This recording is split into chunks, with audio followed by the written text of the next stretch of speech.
வக்ஃப் சட்டத்திருத்த மசோதாவை பரிசீலிக்க அமைக்கப்பட்டுள்ள நாடாளுமன்ற கூட்டுக்குழுவின் முதல் கூட்டம் நடைபெற்று வருகிறது. இதுகுறித்து விவரங்களுடன் இருக்கிற செய்தியாளர் கணபதி அவரோடு பேசலாம். கணபதி, இந்த வக்ஃப் சட்டத்திருத்த மசோதாவிற்கு கூட்டுக்குழுவாக 31 பேர் அடங்கிய ஒரு கூட்டுக்குழு உறுப்பினர்கள் இருக்கிறாங்க. உங்க ஆலோசனை கூட்டம் தற்பொழுது நடைபெற்று வருகிறது. இந்த ஆலோசனை கூட்டத்தில் என்னென்ன விஷயங்கள் எல்லாம் ஆலோசிக்கப்படுகிறது?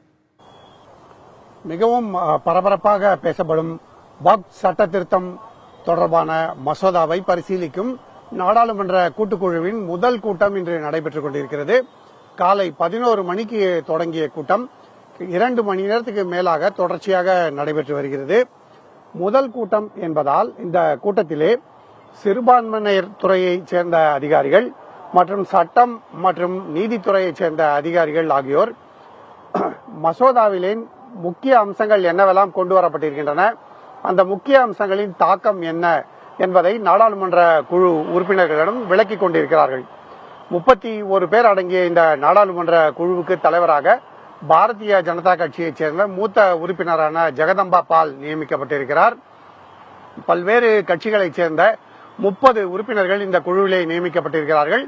அதில் தமிழ்நாட்டைச் சேர்ந்த திமுக மக்களவை உறுப்பினர் ஆராசா மற்றும் திமுக மாநிலங்களவை உறுப்பினர் அப்துல்லா ஆகியோர் இடம்பெற்றிருக்கிறார்கள்.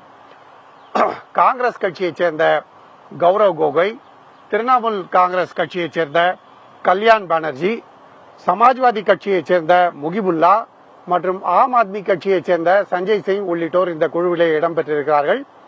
பாரதிய ஜனதா கட்சி சார்பாக தேஜஸ்வி சூர்யா மற்றும் அபராஜிதா சாரங்கி உள்ளிட்ட பல்வேறு உறுப்பினர்கள் இடம்பெற்றிருக்கிறார்கள்.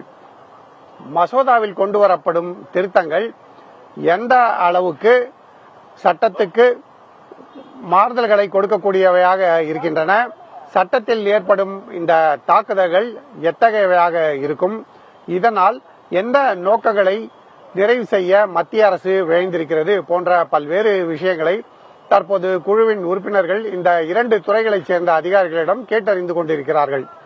முதல் கூட்டம் இன்று, ஆகவே இது ஒரு ஆரம்ப இன்ட்ரடக்ஷன் கூட்டம் போல நடைபெறும் எனவும் பின்னர் விரிவான விவரங்கள் வரும் நாட்களிலே பல கூட்டங்கள் நடத்தப்பட்டு அதிலே அலசப்படும் எனவும் தெரிகிறது.